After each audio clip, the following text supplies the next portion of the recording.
What is good in the neighborhood, everybody? I think we are potentially live now on the most dark horse of dark horse channels. I'll pull up, make sure I have everything set up here. I think I have everything set up. I think I just posted it. I'm not going to post this on anywhere other than Discord. Really just want Discord people in it, honestly. And that's why I kind of want to do it on a super dark horse channel. Because I know no one is paying attention to Brodie Smith games. I haven't posted anything on here in a hot minute. All right, so let's do. Hopefully everyone is in here.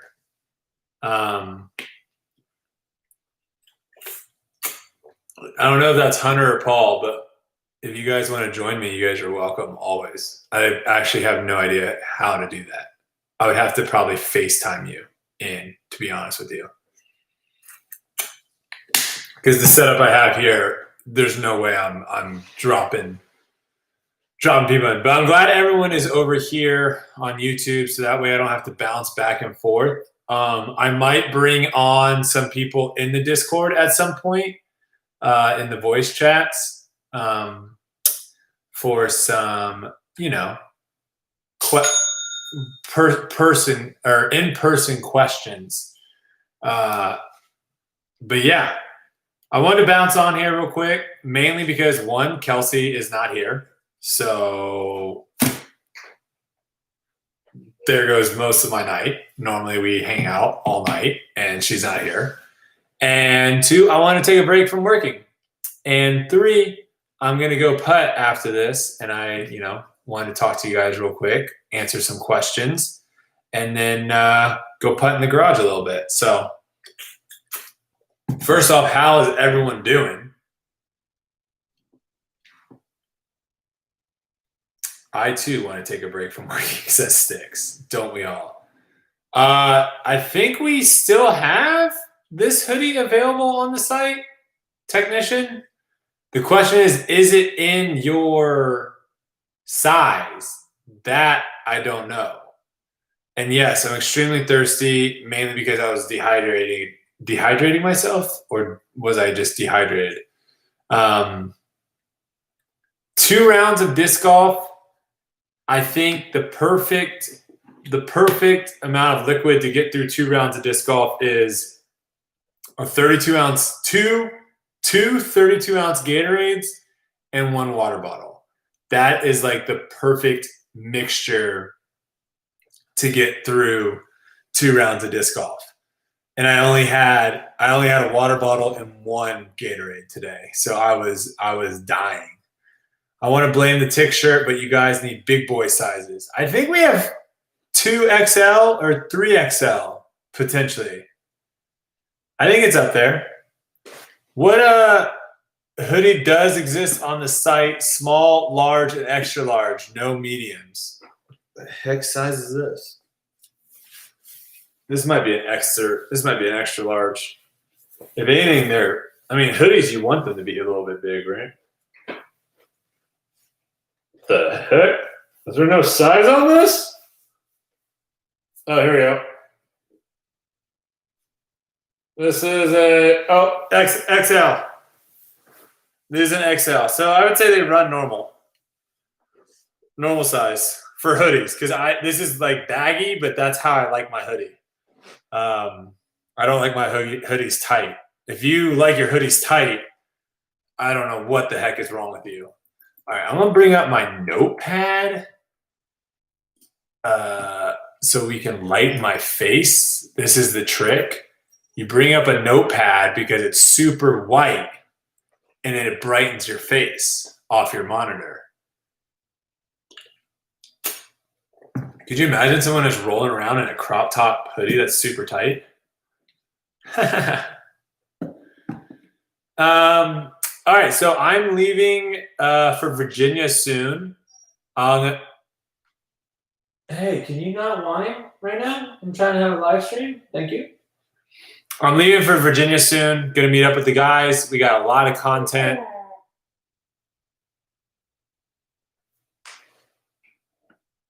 Oh, I can't even bend it down further.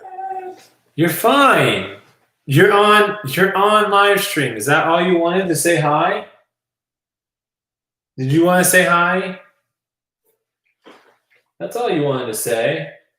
Where's Big Boy Jenkins? He's not whining. Where's your frisbee? Go get your frisbee. Go get your frisbee. Get the frisbee. Okay, that's all right. That's not the frisbee. They're still learning. Still learning. But we're headed up. I'm headed up to Virginia. I'm gonna be up there. Paul's birthday shenanigans will be going down. I'm sure we'll be filming some stuff and then getting everything ready for the tournament coming up. I think we're still working. I think Hunter is still working on getting everything set up for the Foundation versus the Nation, which is our kind of take on. I mean, obviously, there's a lot of people out there that do it. I think Dynamic Disc does like some pick your dubs person, and then I think also, what is it? Central Coast CC Disc Golf, CCDG, Central Coast Disc Golf. I think they do Beat the Pros or Chumps, Champs versus Chumps, Pros versus Schmoes. Yeah, Chance versus Chumps. So, it's going to be up tomorrow. Perfect. Okay. And I think we made the sweet spot three holes. So, hopefully Hunter's okay with let me wait until I get the A-OK from Hunter. That I think that is Hunter. But let me get the A-OK from Hunter if I can give you guys some more information on that. If you are coming to the battle, is it the battle in Bedford or the Battle of Bedford? The Battle to Bedford. The Battle of Bedford. I think it's the Battle of Bedford. Just do it? No, Ralph. That is how you get in trouble. I'm not about to try to get in trouble right now, man. Rule number 1. If you're pissed off, don't go on Instagram Live. Battle for Bedford. Oh, I don't think I said that. Okay, Battle for Bedford. If you're coming to the tournament, which is next week, Saturday and Sunday, if you're just in the Virginia area, if you live near Lynchburg and maybe you didn't get into the tournament, I don't know if are we allowing spectators? I feel like Hunter should be on. I don't know what the heck I'm doing right now because I don't know any of this information. But if we're allowing spectators, then come out. If we're not allowing spectators, then don't come out. But we are going to be doing the Foundation. Spectators will be allowed. Perfect. So if you want to come out to the tournament, it'll be Saturday and Sunday. We're going to be doing a feature card, which I believe will be me, Paul, and 2 other people. And we'll be filming it, and that'll be going up on the Foundation Disc Golf YouTube channel, which will be exciting. And if you want to come out and watch that, by all means, come out. It'll be great to play in front of some spectators. But if you also are interested, I will not be wearing sandals. Absolutely not. I'm playing to win. Okay. But if you aren't in the tournament or you don't want to spectate or whatever, you can come out on Friday. We're going to be playing Falling Creek and we're going to be playing Foundation versus the Nation. And so how it's going to work is Hunter is going to put up tomorrow, it sounds like, on the Foundation Disc Golf website. He's going to put up a product where you can basically buy a hole, okay? So there are 20 holes at Falling Creek. If you want to be a part of this competition, you can buy a hole, and then that basically lets you play one hole. I don't know how we're going to figure out who's playing what, but I think we're going to limit to 4 holes because, you know, the way I view it, and this is kind of Hunter came up with this idea, which is a great idea. If someone is like driving in for this thing simply to just play in this video with us, they play one hole and they're done. That seems a little silly. So we want to be able to allow people to have, play 4 holes. That's fine. So there's 20 holes. 4 people can play each hole. So that's 80 potential spots for this thing. And then I think what we're going to end up doing, because honestly, the Champs versus the Chumps thing, I've never really understood I've never really understood it. Like, how are the chumps ever going to win if the champs? Because don't the champs play a scramble where they both throw and they take the best shot and then they both putt, and if only one of them makes it, then they take that. Isn't that what they do? And they're playing against like a bunch, 4 rando people. I think that's what it is, right? Random dubs is a little bit different because every pro gets like a random dub, so it's like everything's kind of even. Doubles versus quads, yeah. Aren't the champs always going to win that? That was kind of my philosophy. Is like you're never going to really win. At best, you might tie. I want at least some sort of competition, put some pressure on us at least. So I think we don't have this decided yet. I think we should play alternate shot versus a 4-man scramble. So it'd be like Paul and Trevor alternate shot 1 hole on like all the evens, and then me and Hunter play alternate shot on all the odds versus everyone. That would be a challenge. If we could pull that victory off, that would be dirty. You know what I'm saying? You took a stroke off Paige and Ricky? Okay, that's pretty impressive.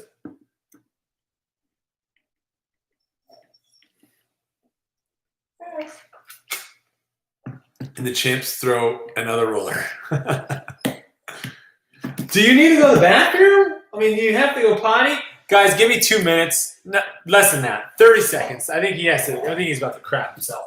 30 seconds. Let's go. Come on.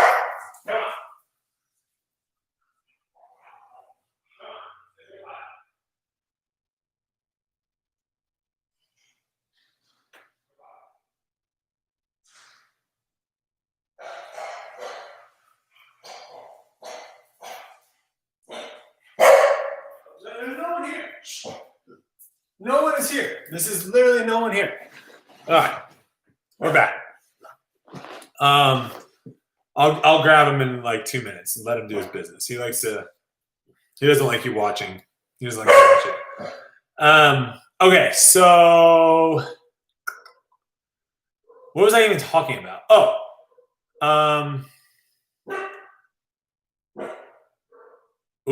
Ryan says there's enough good people. Alternate shot if you got the right people. Okay, so maybe we do doubles. Maybe we split it up 2v2 and we do evens and odds and we test it out. And if we absolutely destroy you guys, then maybe we change it up.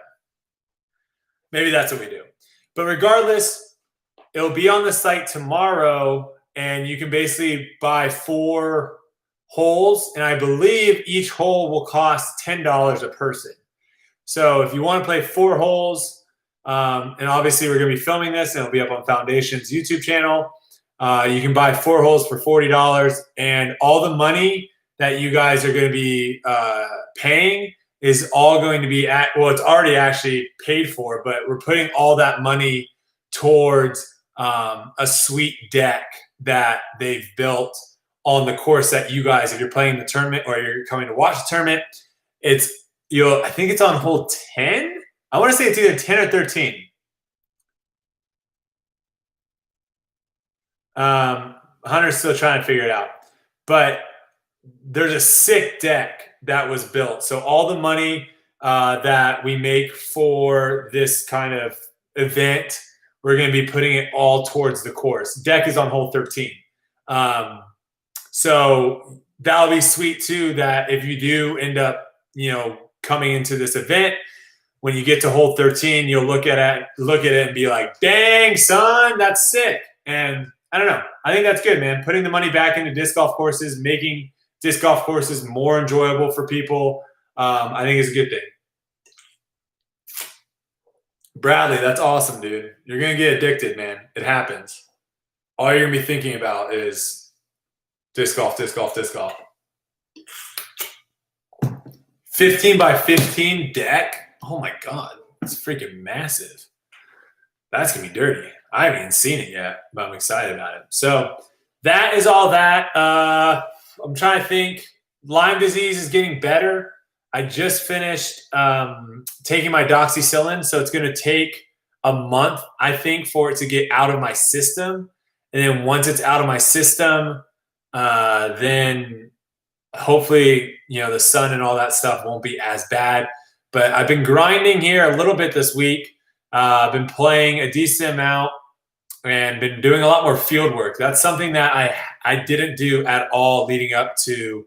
I mean, honestly, I hadn't really done any field work in probably 2 months. Between Waco and DDO, I probably did maybe 1 day, 2 days of field work. Not much, if anything. And I need to change that. So I noticed that DDO, field work is everything. I need to be spending a lot more time with my discs, throwing them.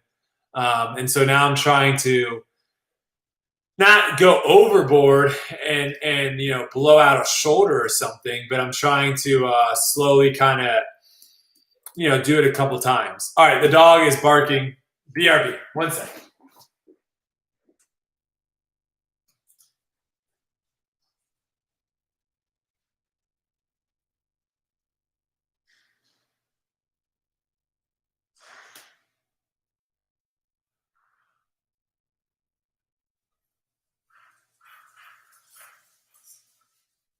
What are you guys racing towards? There's nothing. I don't know why you're racing. Go play with Dino. Go play with Dino. Dino's a fun toy to play. Okay, we're all back. I think everyone's fine. So, long story short, I should be feeling decently for the Virginia tournament. I should be feeling a little bit better for D-Glow. And then hopefully by, what does my schedule look like? Hopefully by,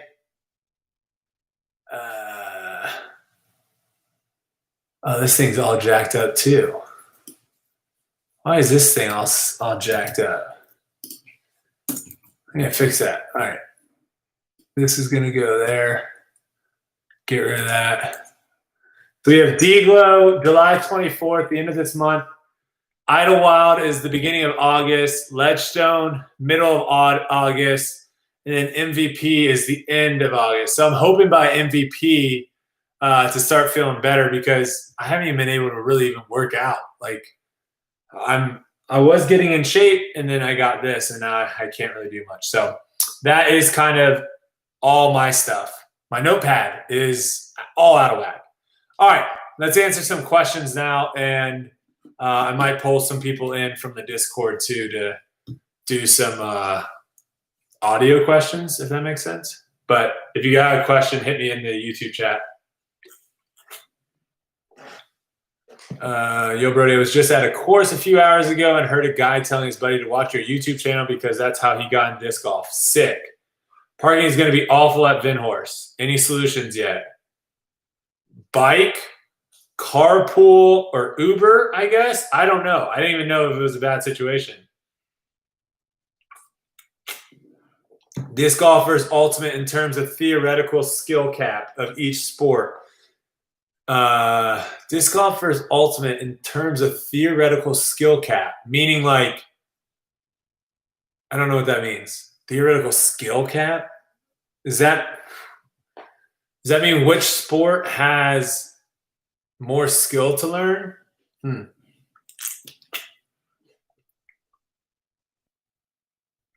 I feel like, Nicholas, I need to bring you on for you to explain that question because that's a little bit over my head. Janice disc is in works. I did get Keto did send over like the first kind of look at it. Kelsey loved it. A couple things need to be tweaked, but the Janice Thrasher coming soon, guys. We're working on it. Which sport has the higher ceiling? See, that still doesn't make sense to me. What do you mean, higher ceiling? Higher ceiling of what? I want to answer this question. Does anyone understand what the question is? What sport has the higher ceiling? That's asking like, what subject has a higher ceiling? Mathematics, physics, biology, or English? How do you answer that? Which has the higher ceiling?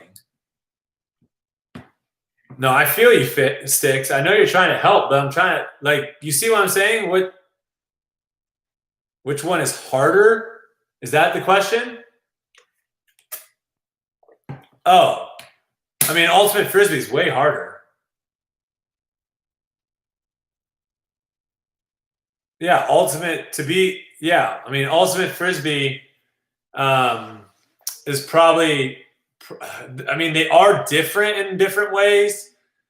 You know, you probably have to be a lot more on the mental side with disc golf, where you can kind of be a little bit more of a head case in ultimate.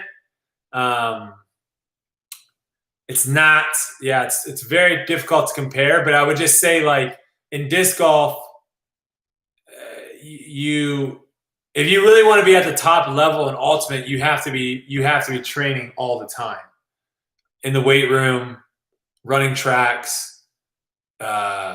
doing all that stuff. Yeah, that's a good point. Ultimate takes more athleticism. Disc golf is more of a skill sport. That's a good way of phrasing it. Yeah, you need to have an insane amount of athleticism in ultimate if you want to make it to like the tippity top. And don't even get me started in which one's harder, golf or disc golf. I need to get on the Nick and Matt podcast. I was talking to Nick the other day, saying I need to get on the podcast. One thing we are going to talk on our podcast on Grip Locked next week. I've been telling the guys to come up with who they think would be the best disc golfers playing ultimate frisbee. Like, if you switch, do the opposite of what I did. Ultimate frisbee to disc golf, now disc golf to ultimate frisbee. And then I'm going to judge based on, what I've seen, because it's all eye test. I haven't seen any of these guys. I mean, I did see Simon. I think it was Simon and Eagle do push-ups. I did see that, and I wish I didn't see it. But yeah, I haven't really seen anyone like run or jump or do anything, that kind of stuff. Are you planning on playing in any official pro tournaments this year? Yes, D-Glow. My schedule is all on Discord as well. What were they, shirtless doing push-ups? I think they were shirtless doing push-ups. They might have had shirts on. Tough to say. James Conrad would be a sick ultimate player. Oh, these are okay. Let's get off of that. Until we get to the grip locked, because that's for a whole different. Let's go somewhere else. You think anyone will be able to beat Paige? She is just so dominant. It's just like who's battling for second place. So I think in the female division and the male division somewhat, distance is – there's such a huge advantage on distance, way more so in disc golf than there is in golf. Guys that hit 280, 290 in golf can still compete and still win majors versus guys that can hit 320. Disc golf, you don't really see it as often. The guys that can only throw 400 feet, I would say the difference between 290 and 320 is probably 400 feet and 500 feet, or 425 and 500 feet, somewhere in that, those are kind of comparison. It's a big jump. And I think, at least in the guy realm, there's a handful of guys that can throw far. In FPO, there's not that many girls that have the distance that Paige has. Now, there are, but none of them were at these previous tournaments. None of them was, other than Katrina Allen, there weren't really any girls that could match her distance at DDO and Preserve. So I think it's going to be interesting once some of these girls that can throw far as well, match her distance. I think it's going to be interesting to see how she does comparing to them. Are they releasing the Brodie putter by itself or only in the starter pack? So I believe they're only, if you want that specific stamp, you can only get it in the starter pack. But stuff is coming. Kona does not throw just as far. No. As Paige? No.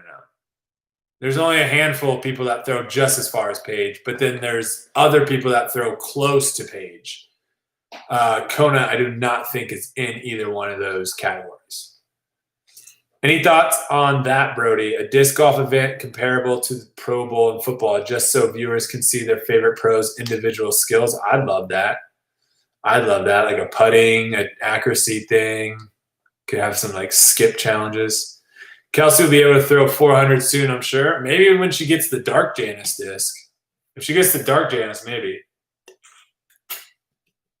When are you making a YouTube video with Christopher?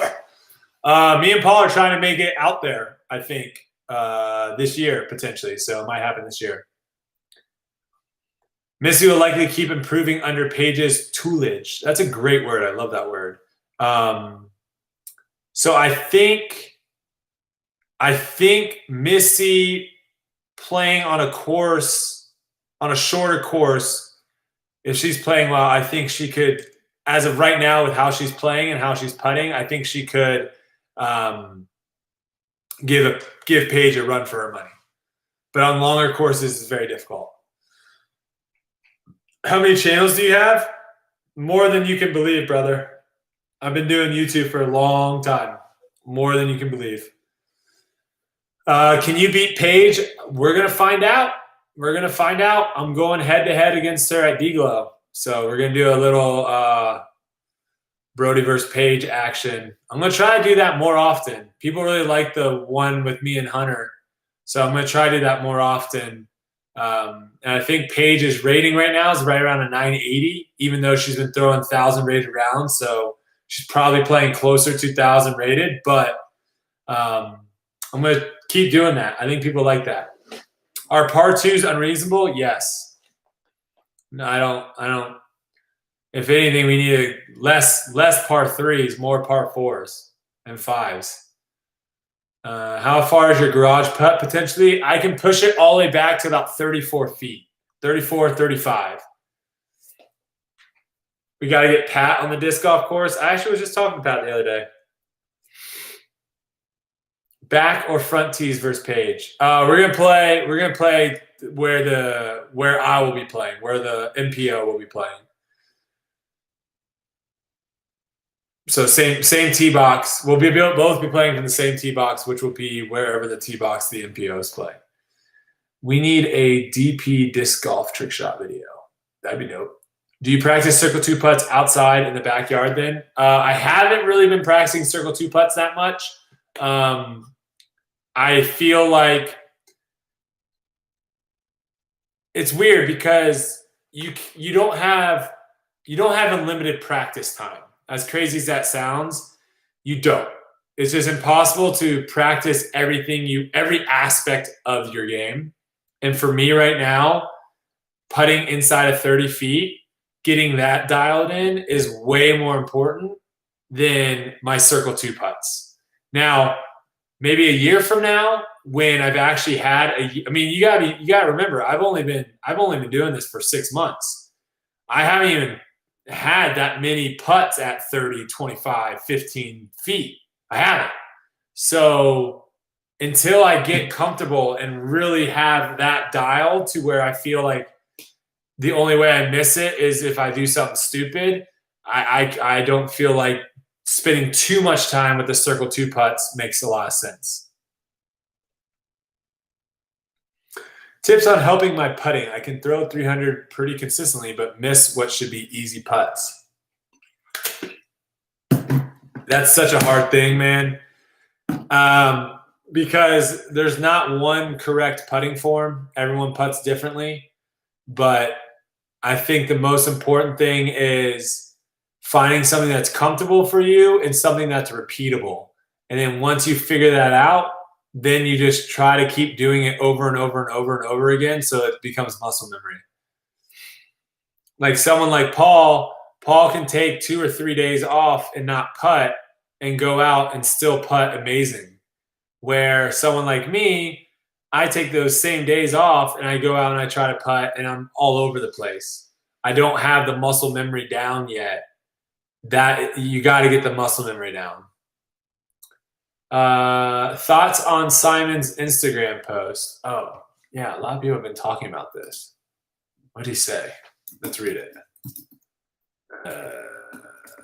because a lot of people were saying, some people were saying like, hey, he's saying the exact opposite of what you and Paul said. Because if you guys haven't checked out the Grip Locked podcast, we moved. So Foundation Disc Golf YouTube channel used to basically post everything, the podcast, everything. We've moved the podcast and clips from the podcast over to Grip Locked podcast YouTube channel. So we've separated it. So the Foundation Disc Golf channel is going to be basically all disc golf videos. And then we have a podcast video and or a podcast channel rather. So if you haven't checked that out, make sure you check that out and subscribe so you don't miss anything. They're uploading, I believe Hunter's uploading the podcast tomorrow.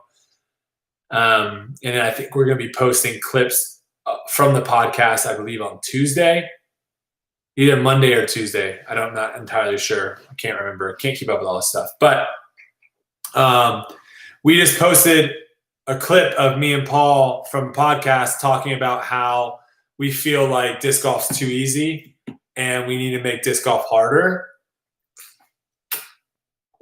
And people are saying Simon said something different. So let's see what he said here.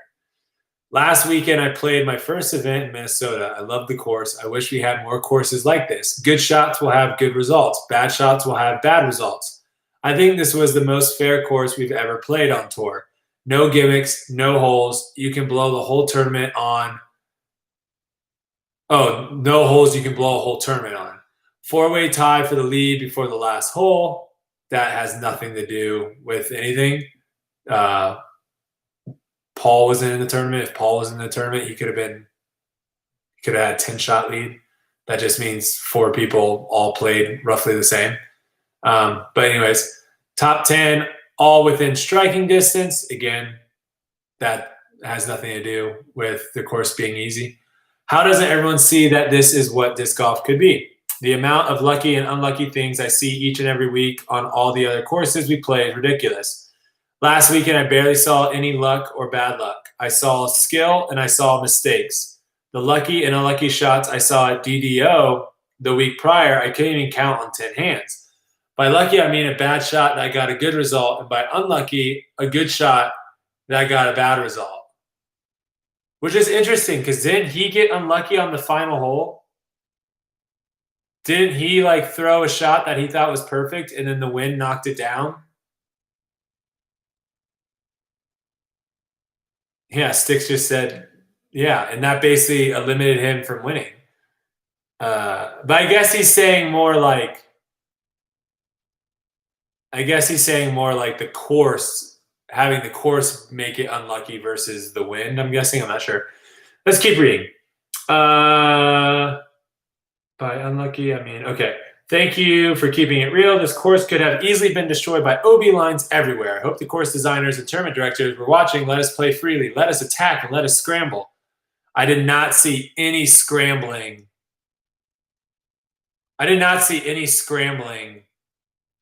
That final round.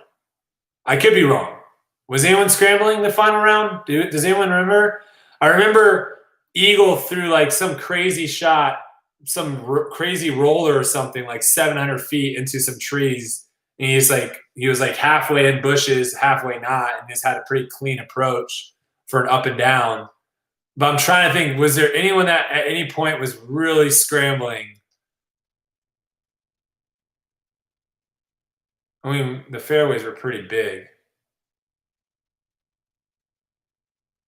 The 100-foot putt was dirty. There was some awkward angles and flex shots required, step out forehands and stuff, but not much traditional scrambling. Scrambling, to me, scrambling is you've thrown your shot in a position where you're not able to throw a typical shot. So may that be you throw it and you're 10, 15 feet into the woods. You guys saw, here's a good example. You guys saw the video that Hunter and Trevor just did, right?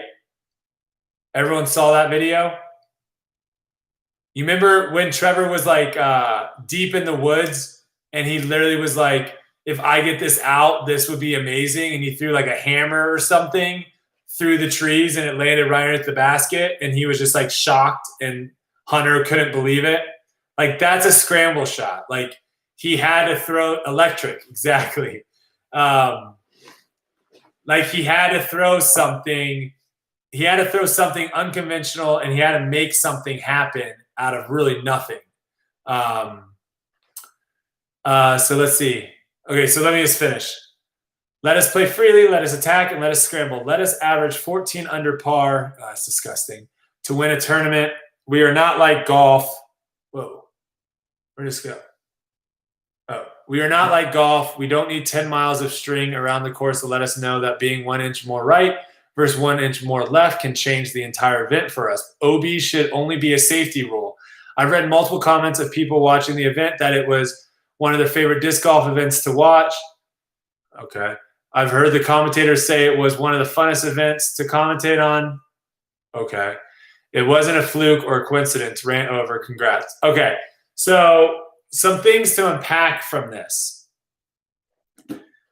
I don't mind having shootouts like this. I don't think it's a terrible thing, but it shouldn't be every tournament. On the pros, and again, everything that I'm talking about right now, I'm talking literally just about the Pro Tour. I'm not saying anything about your local leagues. I'm not saying anything about C tiers, B tiers, A tiers. I'm not saying anything about that. I'm talking about the stuff that is going to get the most views, and that's the Pro Tour, right? Like, any A tier that live streams is not going to get the same amount of viewership as a Pro Tour event, okay? So I just want everyone to know, like, that's what I'm talking about. I'm talking Pro Tour. I'm not talking anything else. Watching something where the leader in the house is at, I believe, 39 under, and everyone else was at like 32 or 33 under, and the announcers are basically saying that Emerson's going to get caught. I mean, I think they were like on hole 12. They're on hole 12 or hole 13 or something. And they're like, yeah, Emerson's score, it's going to get caught. That's not too exciting. Also, if someone has a massive lead, for example, like Paige, if Paige comes into this tournament, even if she had a 5-shot lead, a course like this, it's really, really hard. It's really, really hard to pick up a lot of shots because at worst, you're probably just picking up 1 shot per hole, right? If I play the hole poorly, I'm going to make a par. If you play the hole well, you're going to make a birdie. Let's actually pull up. Can we pull up UDisc actually and see? Now, I do agree with him that putting OB just to put OB and make holes harder is dumb. I don't like that, and it's also really bad for Simon's not going to like the podcast tomorrow. I think it's dumb just putting OB to put OB, and it's also really hard for fans to watch when there's just random OB everywhere, and you think someone throws a good shot, and then it's like, that's OB, and you're like, why is that OB? I think playing a course that had a lot of OB, which was Emporia, the country club, had a ton of OB. I think every hole had OB. There were some times where you can't really see or identify exactly where the OB line is. You kind of just like, I think it's there. Where in golf, it's pretty easy to know what's OB and what's not OB. I'm going to get to OB here in a second. But how do I can someone throw the link in the YouTube chat of the UDisc that I can like pull up? I don't know how to do that. Or maybe do I just go to schedule? Oh, here we go. Did I do this right? Did I find it? I'm trying to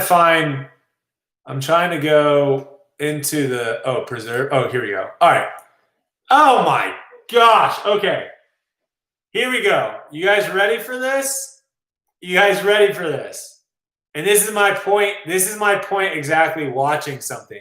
When you watch sports, what you want to see is you want to see pressure. You want to see people have to play under pressure and see what happens under pressure. That's the best part about sports, is seeing someone in a dilemma. That's why no one likes blowouts. That's why no one likes the All-Star basketball game for the longest time, because no one played defense and there was no like actual competition. People like to see when people are under pressure. Now I'm looking at the final day, okay? The final day here of the scores, okay? If you're on the tee and you already know the worst shot or the worst you're ever going to make on a hole is a par, and the best you're going to make is either a birdie or, on some of these easier par fives, an eagle, as a fan, we see that too. We understand there's only going to be one shot difference potentially on every hole. You're either going to make a birdie or you're going to make a par. So there's only going to be a one-shot swing. I'm looking at this right now. Nico, ready for this? Nico, no, nothing worse than par, okay? This is final round. Simon, nothing worse than par, all 18 holes. Calvin, 1 bogey. Emerson, nothing worse than par. Drew Gibson, nothing worse than par. James Conrad, 1 bogey. Eagle, 1 bogey. Colton, nothing worse than par. Jordan Castro, nothing worse than par. Anthony, nothing worse than par. Thomas Earhart, 1 double bogey. Kale, 1 bogey.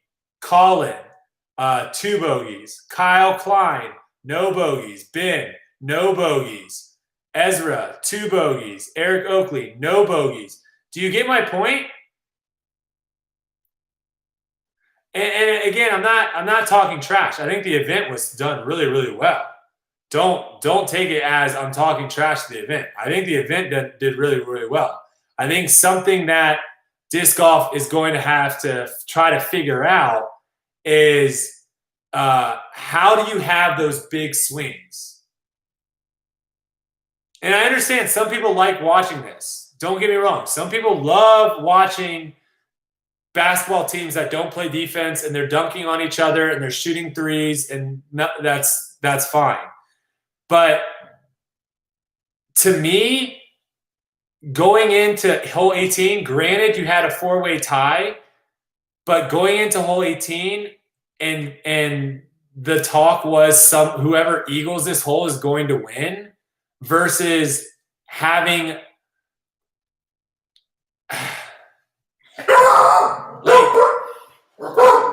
okay, stop. I'm trying to make a point here, dogs. Hey, I'm trying to make a point.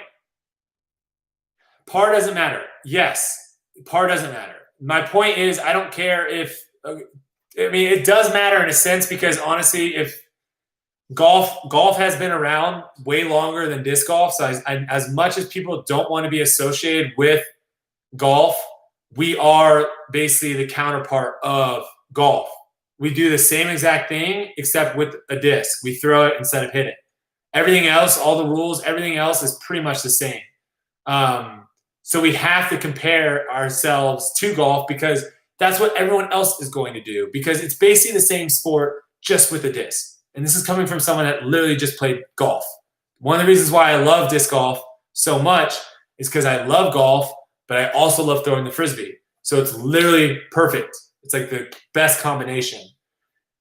In golf, par doesn't matter in the sense that everyone's going to shoot based off what the par is. So if you make the par 30 or you make the par 70, everyone, it's going to the winner is going to be the winner. Now, I will say, though, it does have a mental thing, though, because if you put a hole, let's say a 450-foot par 3 versus a 450-foot par 4, and it's the same exact hole, when it's a 450-foot par 4, people are going to be more likely to lay up and try to make a birdie than go for an eagle.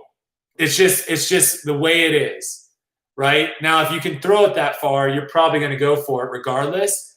But at 450 foot, when it's a par 3, a lot less people are going to lay up like they would if it was a par 4. Even though they're going for the same exact score, it's the mentality of it. And if you don't believe me, you haven't played golf, because golf is like that. When you walk up to a par 4 that is reachable, that you think that you can actually reach, everyone tries, for the most part, everyone tries to go for the green, right? They're trying to knock it on. Where maybe the smart play is to actually hit, a layup shot and then hit an easy wedge into it. So that's where par does matter. Also, par does matter as far as optics. Looking at a tournament like this, if this tournament was every single week and the winners are shooting 40, 50, 40 under, if you have one bad day, you're not going to win. You have no chance. If you shoot 5 under the first day, you have no chance. Right? How you would have to shoot, if you shot 5 under, you would have to shoot a 15 under and a 16 under. So, right then and there, you already kind of knock out a lot of people that might not even had like a terrible day. They just didn't shoot. They didn't make some putts, whatever it may be. My point I'm trying to get to is, as a viewer, this is not even me playing pro. This is literally just as a viewer. I would love to see a hole where the best players could make a 6, or they could make a 3. Or they could make a 4, they could make a 5. They can make anything in that range.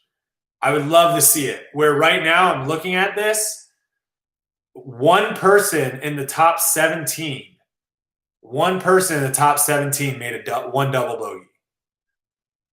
And then I would say less than half the field didn't even make one bogey. So when I'm watching this, there's really not that much intrigue that there could be a huge swing. Could you imagine coming into the stretch if the swings were going back and forth? Like Nico birdies and then Simon made a double, and then a couple of holes later, Nico blew up and made a triple. And then, I'm not saying that happens all the time, but it could. That's what I think would be exciting, is that could happen. Or even on 18, right? There's a 4-way tie going in 18. What if 18 was a situation where even just making a par was a good score on 18? Now Emerson is out putting practice because he thinks he might have a shot as a playoff. As soon as those guys got to the tee and they were tied with Emerson knew he lost. He knew he had no chance. There was no way that all 4 of those guys, or sorry, I guess all 3, Simon, Nico, and Calvin, there was no way that not one of those guys was going to make a birdie on that final hole. There's no way. So I'm just saying I would love to see a little bit more intrigue. And I think this is how you get that intrigue. You gotta have disc golfers on these pros. You gotta make them think when they're on the tee box. You have, obviously wood, yes, Jason, wood courses for sure. But we can't always play in wood courses. And then honestly, like the Preserve, for example, is a beautiful course. It films really, really well.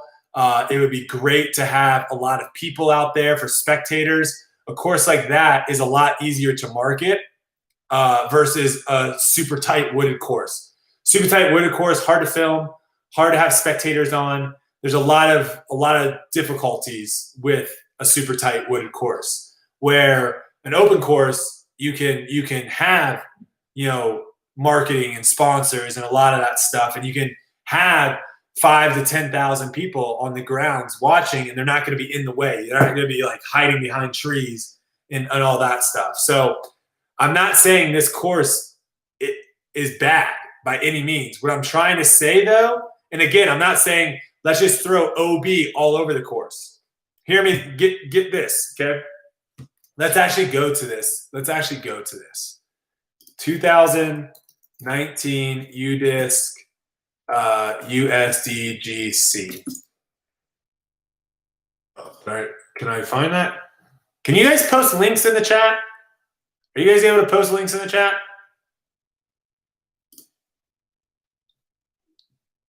Oh, I should be I always say that, and then I figure it out. Like as soon as I'm like, hey, can you guys do this? Then I'm like, oh, wait, I found it. USDGC. When is that? That's towards the end of the year, right? World Championships. Oh, here it is. Okay, USDGC. You guys ready for this? You guys ready for this? Who's ready for this? This is my freaking point. Exactly my freaking point. Okay. What is the most exciting hole at USDGC every year?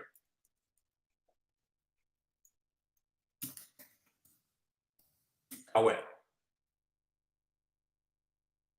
Most exciting hole at USDGC every year.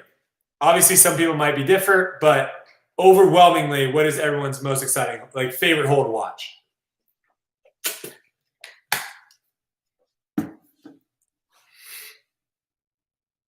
Gosh, not a lot of people know anything about USDGC. There's like no one in the chat talking. Everyone's quiet. Okay, there's literally like only 5 people saying it. Okay, there's a handful. Okay, so some people are saying 18, but majority of the people are saying 17. Okay, so 17 is 76 meters. I don't know why the heck my thing is in. Oh, some people are just delayed. Okay, there it comes in. 17. Okay, ready for this? 17 is 249 feet. 249 feet. Playing downhill, so it's probably playing closer to 235 feet. Okay, you ready? You remember how I said all the scores on the preserve? James Conrad won the tournament. Quadruple bogey. Jeremy Colling got a birdie. 5-shot swing. Nico got a 5. Chris Clemens got an 8. Chris Clemens got 4th. He got 4th and got an 8. Would he have won? He would have won if he literally triple bogeyed the hole. He would have tied. And if he double bogeyed the hole, he would have won by 1 shot. Okay, Chris Dickerson got a 5. Philo got a 5. Okay, so I just gave you literally the top 6 people at one of the most prestigious courses. James Conrad, Jeremy, Nico, Chris Dickerson, and Philo. Okay? One person got a birdie, and the others averaged like a 6-point something probably. Not everything comes down to that one hole, though. That's the thing, Aaron. If you set up a course where it's not everything comes down to this one hole, when you play golf, real quick, type 1 in the chat if you've ever played in a legitimate golf tournament. A legitimate golf tournament. I'm not talking about a scramble with your buddies, and I'm talking about ball golf. A legitimate ball golf tournament where you're playing either for money or you're playing to like qualify for like a tournament or you're doing something. Okay, Thomas, James, Scott, Tony, David. Okay, you guys that have played in a legitimate tournament, tell me the nerves. How much nerve-wracking is it when you play on a hole that everything on the left is water or everything on the right is OB or you're having to hit a shot that you have to cover 250 yards. You have to carry 250 yards over a hazard. How much nerve-wracking is it hitting those types of shots when you're in a tournament versus hitting those shots when you're just practicing? Like if you step up to a hole and you have 60 yards, which is pretty big, you have 60 yards on the first tee shot, 60 yards. Okay, that's 180 feet wide. Left is water, right is OB. Down the whole fairway. I cannot tell you how nerve-wracking it is on that tee box. So nerve-wracking, okay? The problem right now with disc golf is those nerves don't really exist because these guys can literally throw it as hard as they want, And worst case scenario, it goes OB, and they get to advance all the way up 500 feet to their disc, and then they throw an upshot and they make par. Right? Like, there's not really that much pressure when you're on the tee box when you know how that is. Now, if you're on that tee box and you throw and you go OB and you know you have to rethrow again if you go OB, that is why this 250-foot hole is so hard.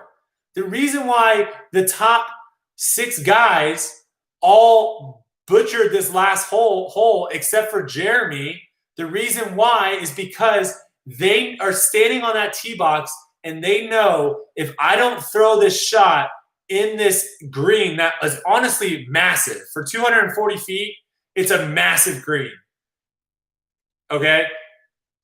If you take those guys and you have them play that hole and you say, hey, if you throw it OB, your drop zone is going to be a 60-foot putt.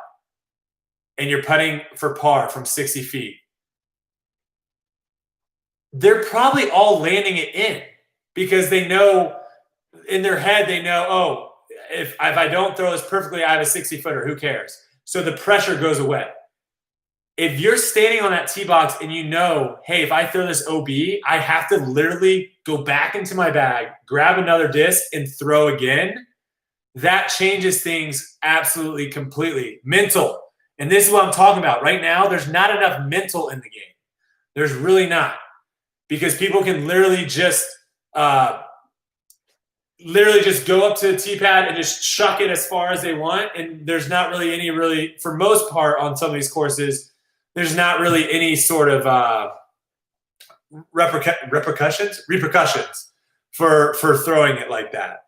I mean, throwing a roller, like if you're throwing a roller, you better be dialed in and knowing what you're doing, because if you throw that roller and it rolls OB, guess what, bud? You're throwing again 3 from the tee box. Are you going to throw that 700-foot roller if you have to do that? Probably not. But if you throw a 700-foot roller and it rolls out of bounds by chance and you're left with a 40-footer for birdie, you're probably throwing that 700-foot roller every single time. Right? So to me, I think you don't need to add more OB and make it crazy OB. I think you need to have the correct rule, or excuse me, I'm getting ahead of myself here. I think you need to change the rule of OB, of where if you do go OB, you have to rethrow it. Nick, I understand that this isn't ball golf, but what I'm trying to say is people want intrigue. People want to see something where it's exciting because people are so nervous. Look at 16 at Emporia. Okay, another island hole where people know that if they throw a bad shot, they're going to probably make a 4. Now, granted, if they made that hole 16, if they made it again,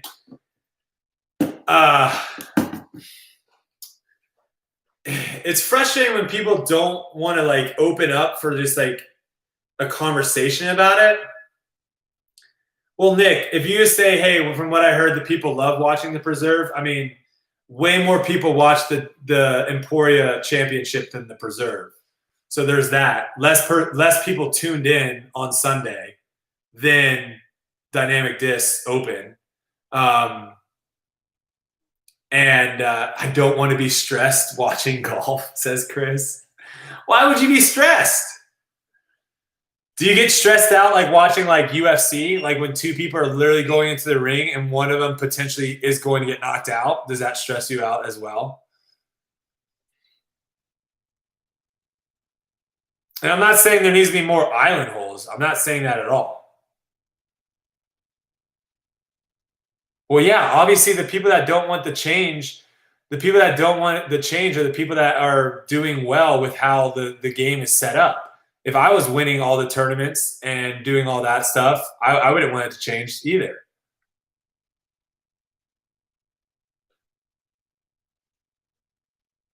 The backstop on 16 at Emporia was a mistake. Debatable.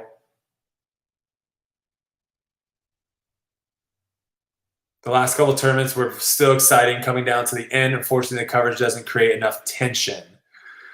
Means longer shots and even more nerves playing safe.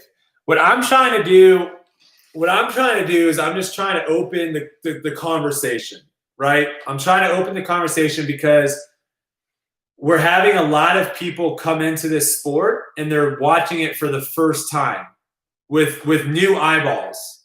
And they're seeing stuff for the first time versus, people that have watched disc golf tournaments for years and years and years. And the broadcasts have gotten a lot better. The quality has gotten a lot better. The commentators have gotten a lot better. The disc golf has gotten a lot better. So it's easiest to look at it and be like, oh, this is way better than what it used to be. What I'm trying to say is let's just open our minds to someone that's never seen disc golf before. Okay, you've never watched disc golf before, and you're watching it on Sunday at the Preserve for the very first time, and everyone is making pars and birdies, pars and birdies, pars and birdies, pars and birdies, and that's all you're ever seeing. Is that something that is exciting? I mean, cornhole. Who likes watching cornhole? Does anyone enjoy watching cornhole? This is a perfect example. Do you know why cornhole is pretty boring to watch? Because they're so freaking good that they're literally just throwing it into the circle every single time.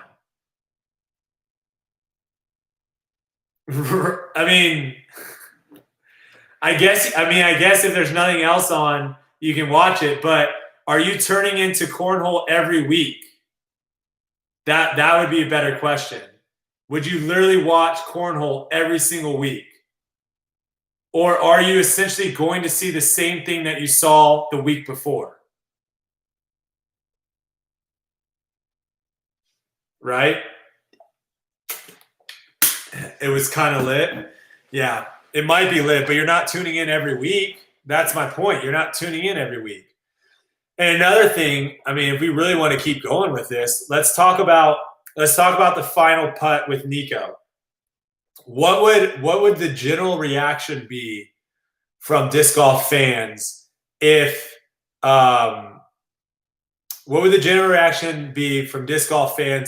Nico missed that putt on 18 and then would have gone in a playoff and lost? What would be the general reaction?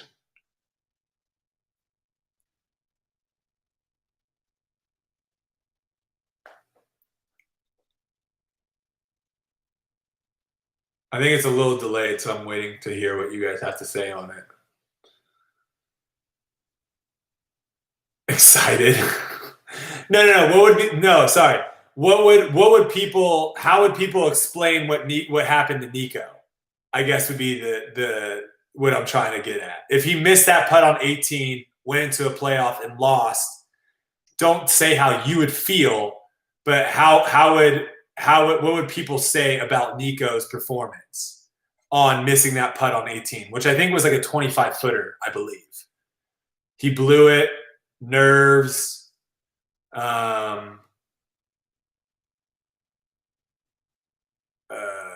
Maxim says, I would be fine with it. I was praying for a playoff. Choked under pressure. Okay. He choked it. Okay, so everyone's feeling, well, most people are feeling the same way I'm feeling. Is that's what everyone would probably say is if he misses that putt on 18, everyone would probably say he choked. And again, I'm going to golf, and if you don't like me comparing golf, I don't know what to tell you because we have to compare ourselves to something else. That's what up and coming sports do. They compare each other with other sports to see how they're performing. That's what you do. That's what you do in any company. You have to compare yourself with other things. So I'm going to golf because that's literally the closest comparison. Name a golf tournament, and prove me wrong, but name a tournament where someone missed a putt outside of, like, let's say 12 feet. Someone missed a putt outside of 12 feet to win a tournament and everyone said he choked. Most people aren't. That's not what most people say. Now, if they had a lead and they were bogeying holes and playing bad coming in and they ended up losing, then yeah, maybe they did choke. But if you have a putt to win, you're tied, and you have a putt to win on 18, and it's like 12 feet, and you miss, people are just going to be like, oh, he missed the putt, right? He didn't clutch it. Yeah, maybe you could say he didn't clutch it, but no one's saying he choked by missing a 12-footer. A 12-footer, I don't know exactly what the percentage is for pros, 12 feet, but it's not high. So that's another thing that I think, like, no one really gave props to Nico for making that putt on 18. 12 feet is still harder. That's my point. My point is there's too much right now in disc golf. There's too much of, like, for putting, this is another topic, but for putting in disc golf, it's like if you're inside of 30 feet and you're good and you're a pro, you should make it. And then when you're all of a sudden, when you're outside of 30 feet and you miss it, it's not like the end of the world. Where in ball golf, that it gradually gets harder and harder, like drastically. I had putting percentages on here when I was golfing for a while, and it was like the difference between a 3-foot putt, a 5-foot putt, and a 7-foot putt was like drastic, crazy drastic. And for us to get that same, like, crazy percentage breaks between that, it would have to be like a 20-footer, a 40-footer, and like a 60-footer. And that just kind of takes it away, because it's on a lot of these courses, it's not that difficult to throw it inside the circle most of the time. So that's just another thing to think about, is no one's really congratulating Nico too much on hole 18 on making a crazy clutch putt. And I think that would be so much more exciting to watch if that 25-footer is not a, hey, if he's nervous, he might miss it. More of a, I want that 25-footer to be like a 40-foot putt. Like, where if he makes it, everyone goes nuts. Like, it's massive. The same thing as if someone makes an 8-footer in golf for the win, people go nuts. You know, where everyone's just, there's only a negative side. Like, if he misses, then everyone's shocked. If he makes it, then everyone's like, well, he should have made it. It's 25 feet, right? I think the only putt in golf that's really a gimme for pros is like two footers, literally like this far away from the cup.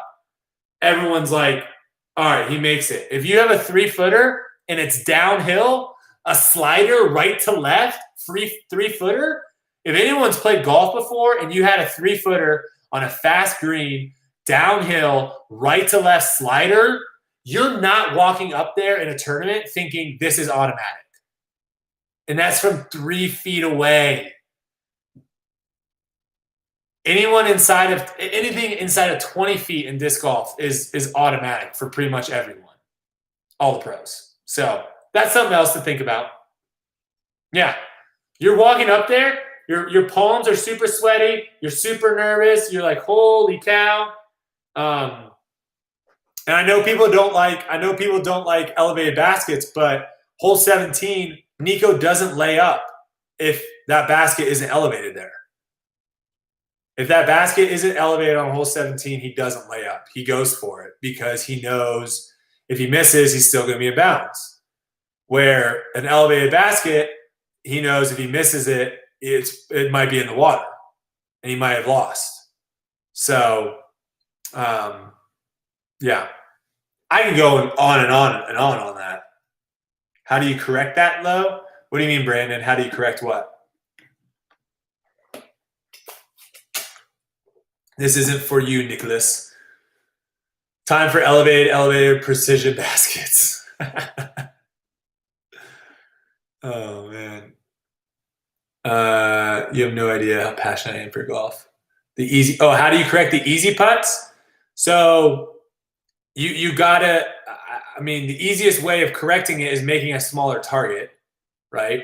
Making a smaller target is the easiest way, and then again, putting something mentally in their head to where even from 20 feet, if they miss the putt, I mean, you saw Paul on 16, right? On hole 16 on, was it round 2? Was it round 2 on hole 16? He threw it and hit the back fence. And granted, he didn't know that he could take relief off of it. So that ultimately was the reason why he laid up, because he had an awkward stance. His butt was up against the wall and he had an awkward stance. But that was inside the circle and he laid up.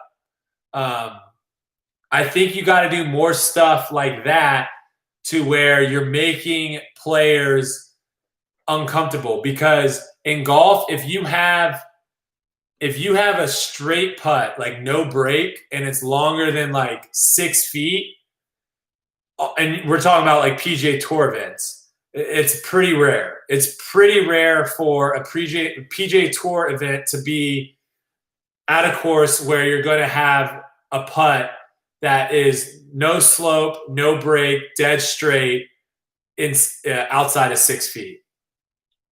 And how many times do you see guys line up with perfectly good footing, the basket's fine? I mean, it's just routine. You know, it's like a foul shot. It's like a free throw shot. And the reason why they have a free throw shot in basketball is to penalize the team for fouling, right? You should be making your free throws and getting those points. So it's easy. The problem is all of our putts inside a circle for these guys, they're too good.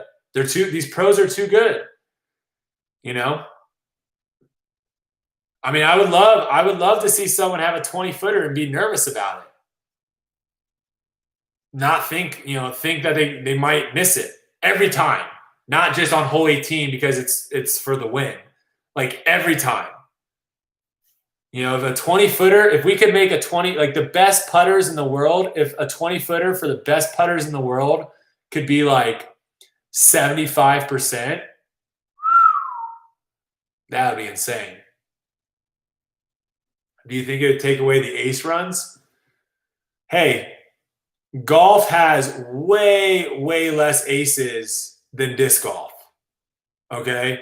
If anything, making aces harder is not a bad thing.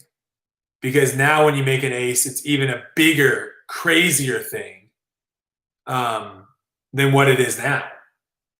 And again, I'm only talking about the Pro Tour. I'm not talking about anyone else.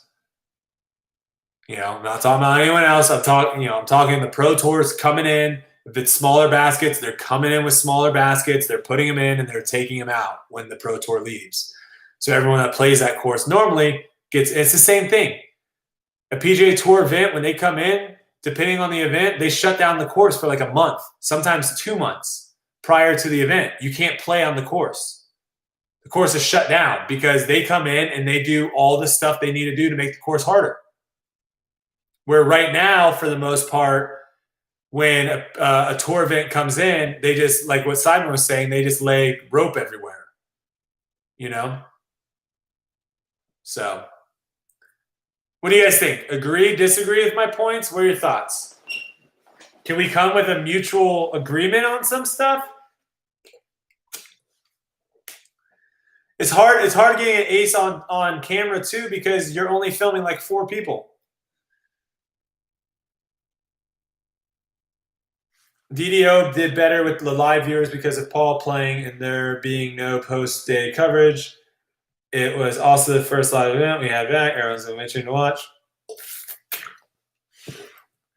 No chains on baskets. I agree with a lot what you say. Cool. I will 100% agree that laying rope is stupid. I agree. Can we talk too? Can we talk too about having a difference in OB and hazards?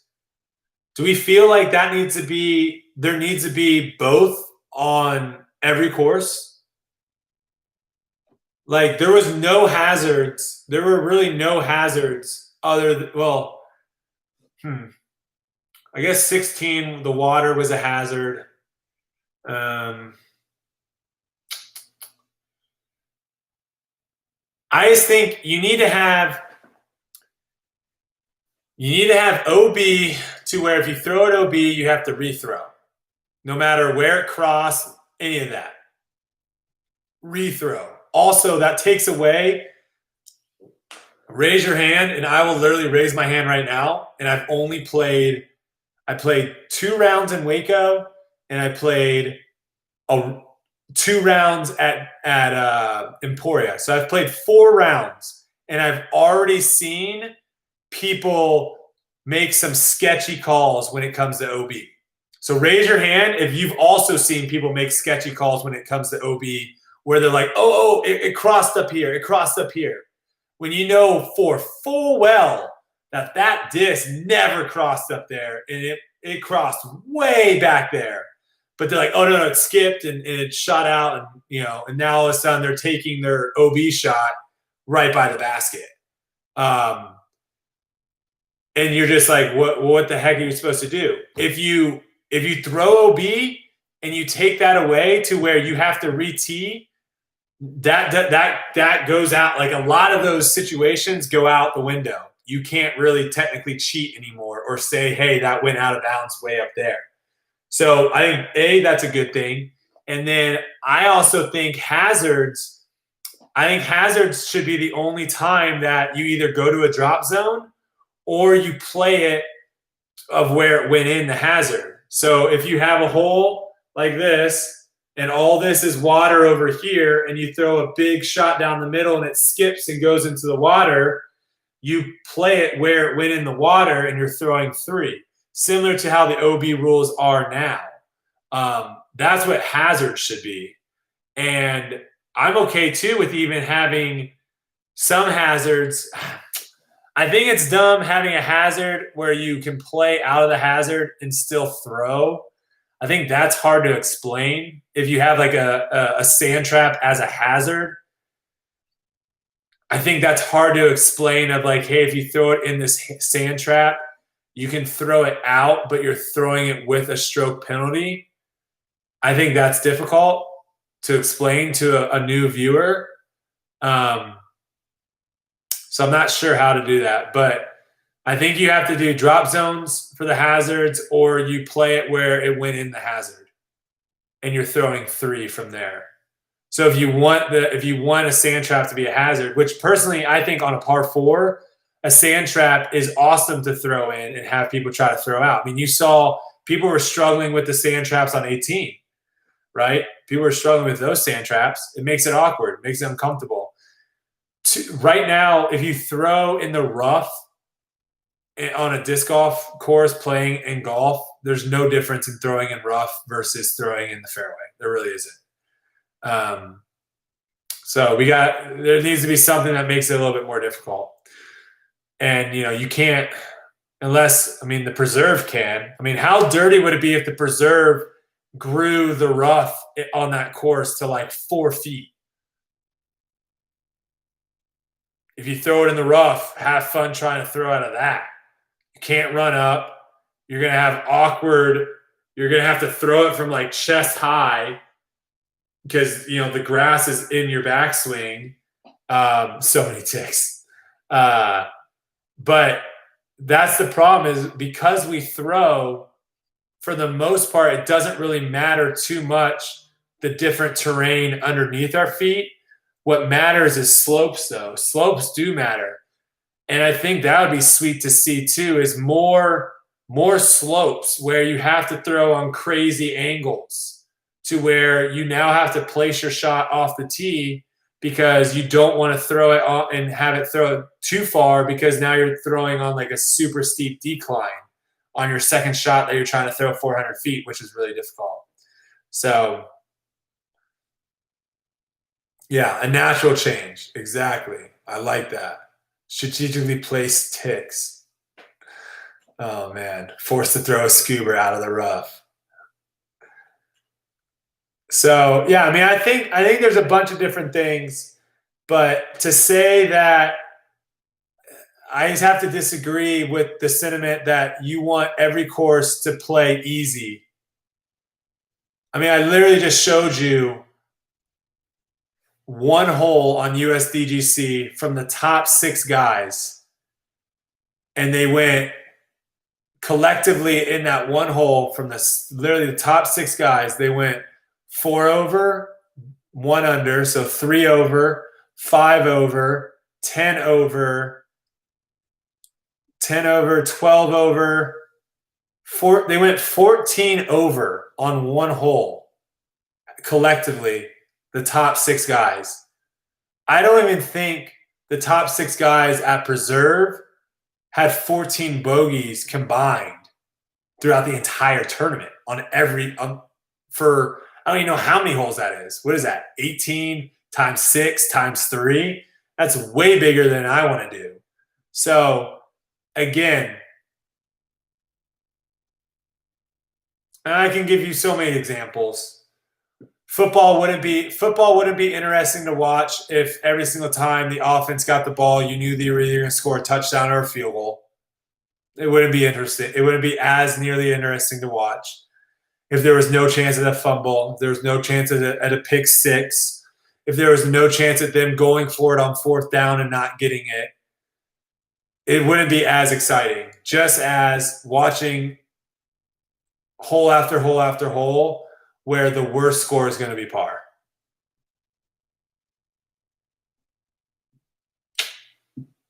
That's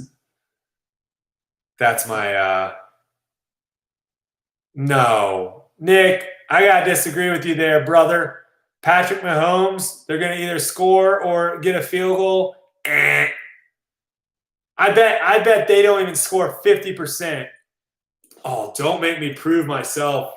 Don't make me prove myself, Nick. Kansas City Chiefs scoring percentage. Let's see. Let's see here. I wonder if I can even see this. Ooh. Are you ready for this, Nick? No, Nick. Don't try to backtrack now that I called you out, brother. Don't try, because it's not the same. You're literally trying to make it sound. They had 50 touchdowns in 2019, okay? And they had 34 field goals, okay? That's 84 times, 84 possessions they scored. And that doesn't even include how many pick 6s they had or kickoff returns. 86 times they scored.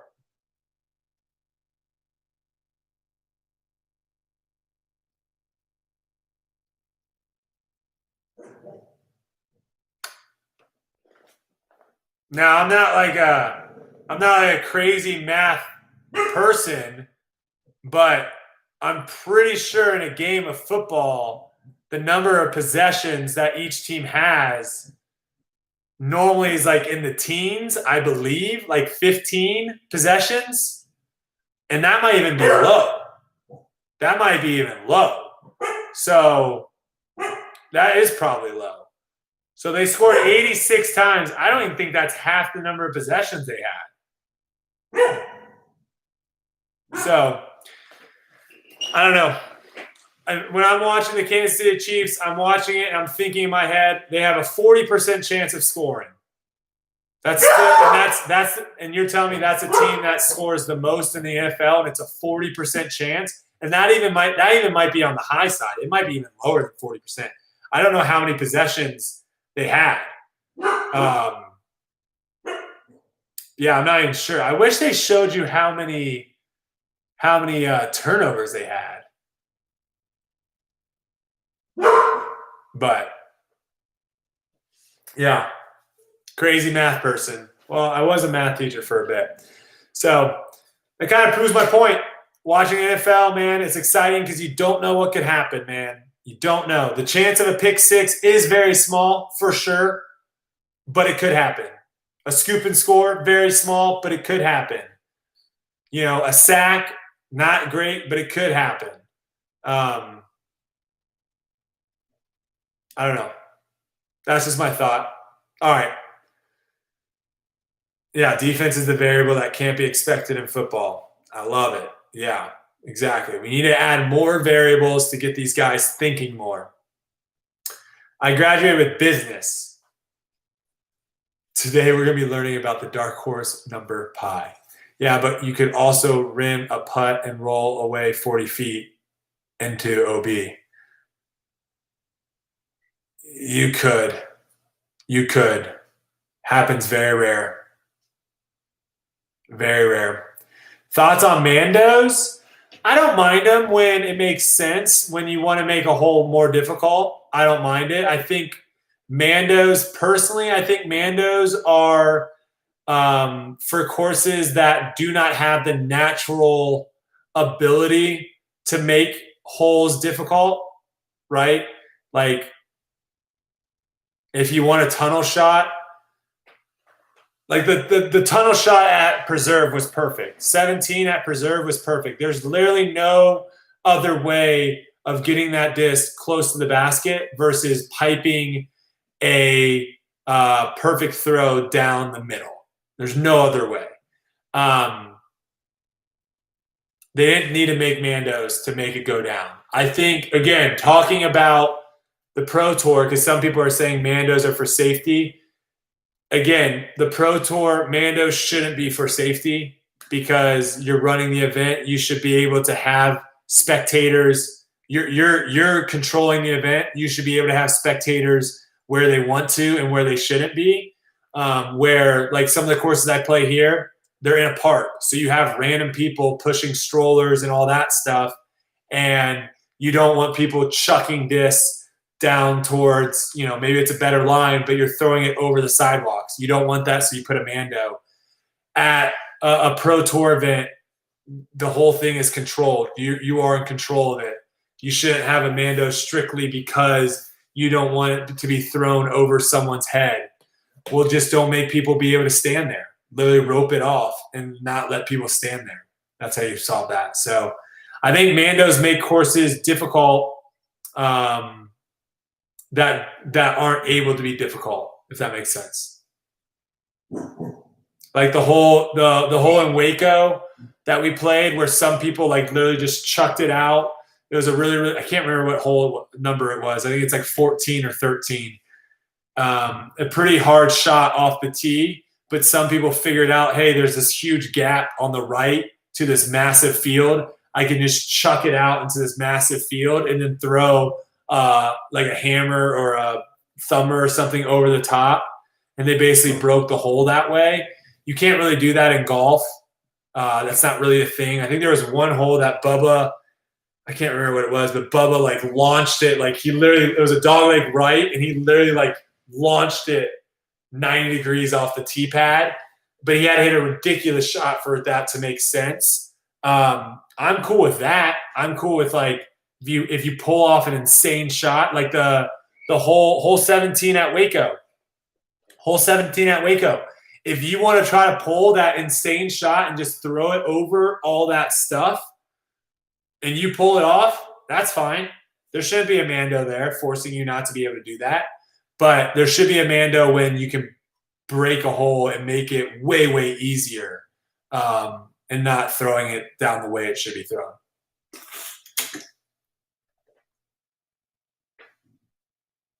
Oh, there you go. Joel, if Joel is correct, the Chiefs scored on 55% of possessions and averaged just under 10 possessions a game. 15 is on the higher side for sure. Well, there you have it. 55% is the best in the NFL at scoring. Just over 55%. I wonder how many teams were over 50%. But isn't that exciting, man? It's a coin flip, baby. It's a coin flip. You don't know. You don't know what's going to happen.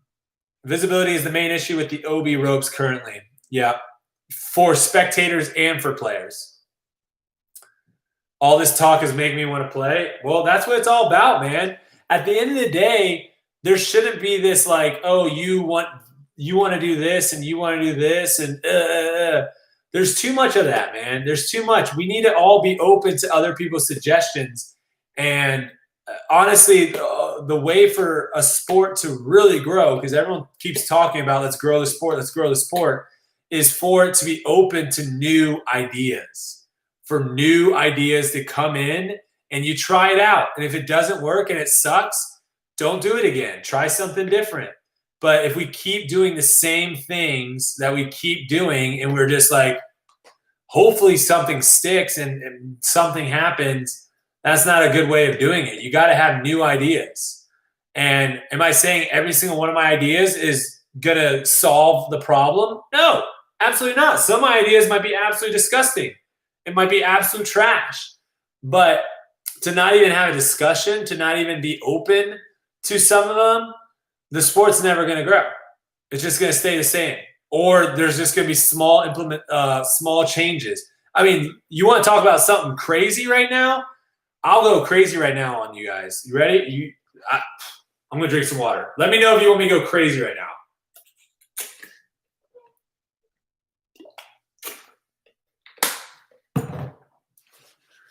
Because I can hold back and we can start talking about something different. But if you want me to do one more crazy topic, I'll go crazy for you guys right now. Get freaky. Someone said don't do it. Get rowdy. Go crazy. Keep slinging. Oh, boy. Okay. Majority of you guys want to see it? Okay. The fact that I am able to play in pro events is insane. And not have to do really anything. The only thing I had to do was show up to some random league in Huntington Beach and play decent. I didn't even play well. I played like garbage, honestly. I played decent. And now all of a sudden, I'm literally able to play with Paul Macbeth? What? No, I shouldn't. I should have to do something just like everyone else. Everyone else should have to do something. Now, they made a change to where now you have to have a 900 rating. Don't even get me started on ratings because you already know I think ratings for the pros are dumb. I think ratings are great for amateurs and for fans. I think ratings are fantastic because it's basically a handicap. It's just a different name and a different scoring system. Instead of small numbers, we just decide to multiply our numbers, right? So 1,000 rated player is a scratch golfer, or a 800 rated player is a 20 plus handicap. Okay. There's really nothing different. We just changed the name, which is fine. But for pros, ratings are dumb. Ratings are super, super dumb. And too many pros care about their rating way more than actually care about what place they get into an event. Right? Like too many some of these guys don't even play certain tournaments because they're worried that their rating is going to get hurt. So they won't play. If you take away ratings completely, you're going to see people travel more. You're going to see people play different tournaments because so many people are so worried about the rating. Okay, don't get me started on ratings. Sorry. There needs to be some sort of tour. And there needs to be something that you have to do to qualify. And I think, I don't know, but it looks like something is happening like that with disc golf. You guys, let me know if you think I'm onto something, but they have the Silver Series, right? They have the Pro Tour, but then they also have the Silver Series events. Is there going to be something where the Silver Series turns into like a Corn Ferry, where that is like the guys that are trying to get on tour? So you have the Silver Series and you have guys that qualified to play in the Silver Series. And then you have everyone else, well, all the pros, they're up in whatever, I don't know what they call that. What are those called? Just DGPT events? Is there Gold Series? Is there a different name? I don't know. But are we seeing something here of where, you know, the top 10 people in the Silver Series and the bottom 10 people over here every year, well, they drop boom, you're down here now. Are we seeing something? I don't know. But that would be exciting because, again, people would tune into that. People would watch and see, Brodie Smith, he's number 91 out of 100. The top 10 guys drop. He better play well in this last event. People would tune into that and want to see, again, don't just care about who wins. They want to see what happens. Is this guy going to maintain his card or is he going to lose his card? That's intriguing. Another thing that would be intriguing is having cuts at every event. Every event, there should be a cut. Because now what you're seeing on Thursday and Friday is a tournament inside of itself where people are trying to get into the money, right? You're literally just trying to make the cut. And now everyone, if Paul is up by 15 shots after the second day, no one really cares, right? But if there's cuts, people are paying attention now to, if we have 140 people, people are paying attention to 70th, could you imagine a tournament that Paul Macbeth was on the cusp of not making a cut? How exciting that would be. Not for Paul. Sorry, Paul, if you're watching this. But how exciting that would be for everyone. People would be going nuts. But if there wasn't a cut and Paul was 70th, Paul could just ball out on Saturday and Sunday and end up getting a top 20 and no one even knows. There's nothing even happens. I like cuts. If you make the cut, you make money. If you miss the cut, go home packing, brother.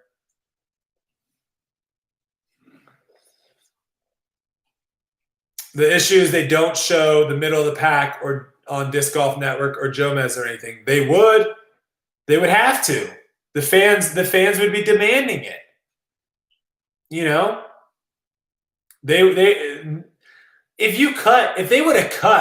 If Disc Golf Network would have cut to, granted, I was in the top 25, but if they would have cut to me during live coverage to be like, let's check in on Brodie and see what he's doing.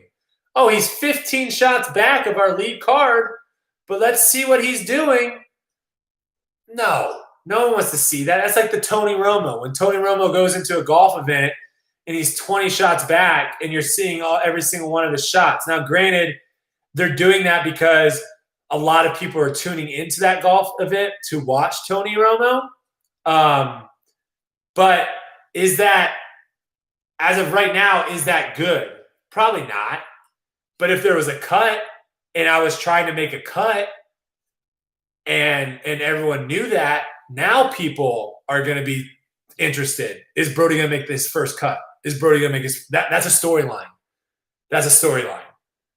Is Brodie going to get 50th place or 40th place? That's not a storyline. You gotta have something there. Why are most tournaments only 3 rounds? I have no idea, man. I don't know. That's a great question, David. Maybe someone on here knows. I have no idea. What's your take on DDO CBS coverage being in August? I honestly don't think. Am I saying granted or granted? I don't even know when I said that. I honestly don't think it being that much later matters at all. The people that are going to be watching it are going to have no idea that was filmed when it was filmed. It's like a YouTube video, right? When I posted that YouTube video that I did with Paul, Bear, and Kelsey I think I posted either on Sunday or Monday of DDO, everyone was like, bro, why'd you drop out? You dropped out, you withdrew, but you're able to go out and film a YouTube video? Are you kidding me?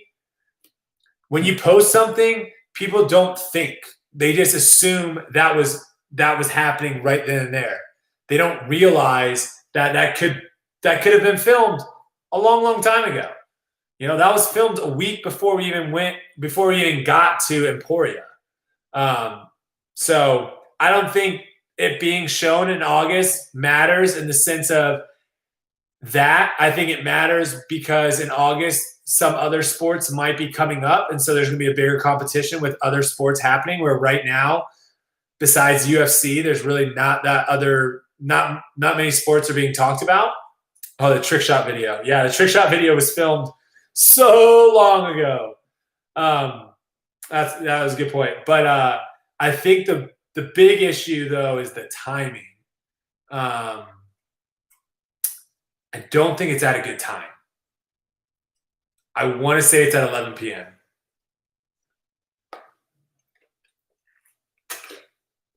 I want to say it's at 11 p.m.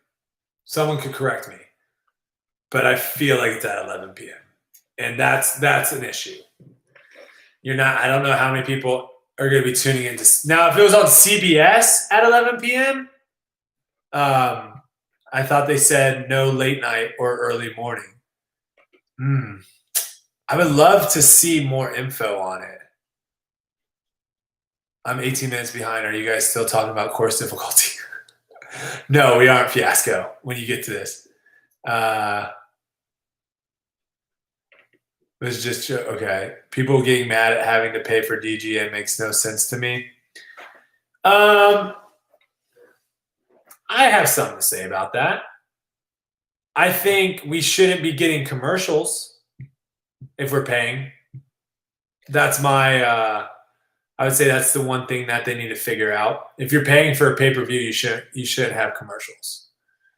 That's why you pay a pay-per-view.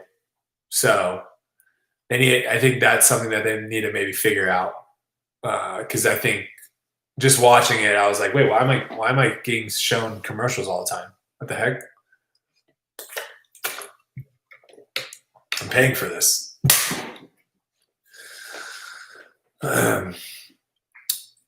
If people don't want to pay to watch, then they need to make it more mainstream. So that's sponsors, and you were the main thing on the event. Yeah, I mean they have to have it right now. They have to have a pay to watch right now for it to make sense. They do not have money coming in.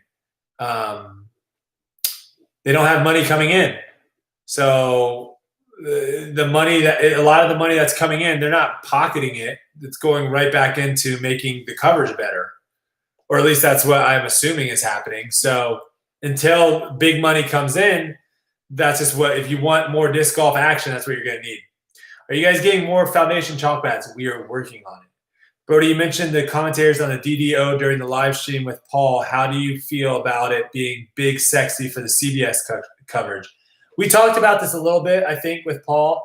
I think right now they are probably the best YouTube commentators. I think what they do is really, really freaking solid for YouTube enjoyment. I think they are just going to have to polish up some things a little bit for CBS for like a general audience. And I think they will. Paul made some really good points watching Nate Sexton at the DDO and just how serious he was taking it. So I think they're going to do a great job.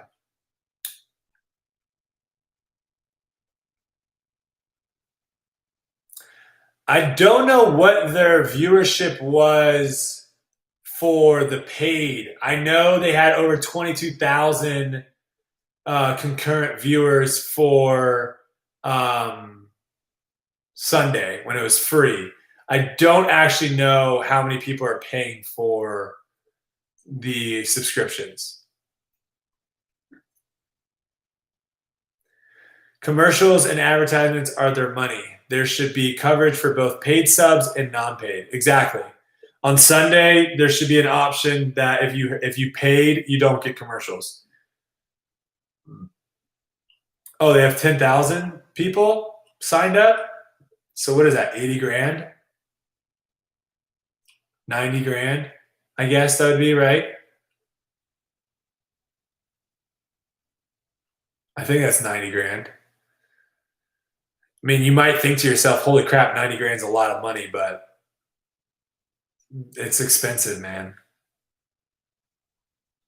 It's expensive. They need more cameras. Yeah, more money. They do need more cameras. I'm a big fan of having. I think what they need to do, and I don't think this would be that hard. I really don't. They need to have like stationary cameras on a couple holes that are exciting. They need to have stationary cameras, and they're literally filming every $4.99 for PGG. Okay, so it's in between 50 and 90. Yeah, you're right. They need to have like 2 stationary cameras on like 2 holes that are exciting holes, and they film everyone coming through, and then that way they have something to jump to. Because right now they're just showing 4 players, and sometimes you get to see some of the chase card, which is good. But if you had stationary cameras, you would have so much footage that you could just always. Who cares if Drew Gibson made an ace 3 hours prior to the live coverage? Show it. I'm watching that. I don't care. Who cares if Chris Clemens throws some crazy lefty putt from 60 foot an hour before? Be like, previously, check out what happened on hole 14 earlier today. Chris Clemens from 60 feet. Cash money. I don't think that's going to be tough. I don't think it'd be tough for one person just to man a stationary camera on an exciting hole. I think you would get a lot.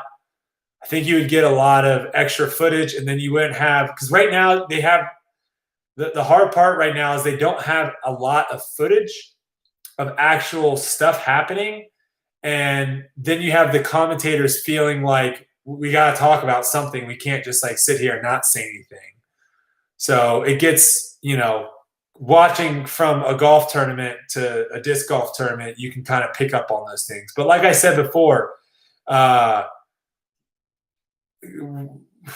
there's no golf tournament that goes on that people don't complain. People are always going to complain, but we're just trying to make certain things better. And I think just adding a stationary camera could make things a lot better. Like trail cams, hunters use. I don't know what that means. And if someone on the chase card is having a hot round, is making a bid to win, we want to see it. Yeah, I mean, I think you could at least have 1 camera. I don't think you need to have like a lot of cameras. If cameras are the issue, like you just don't have enough cameras, then just have like 1. You don't need 2 or 3 cameras in a chase card. Just have 1, so we at least can kind of see shots and some putts and stuff like that. All right, we're closing in. I'm going to get off here in 12 minutes because I need to go eat. So I'm going to answer some more questions. There's bandwidth is an issue. Yeah, there's a lot of stuff that I'm sure I'm not bringing up. I'm just talking about, maybe adding 1 extra camera stationary could do wonders, could do absolute wonders. I'm going to answer a couple more questions. 12 minutes. How long do you have to take Doxy? I literally just took my last dose yesterday, but it will be in my system for a month. So pretty much the Virginia tournament and D-Glow, I will still be having the same issues that I had at Emporia.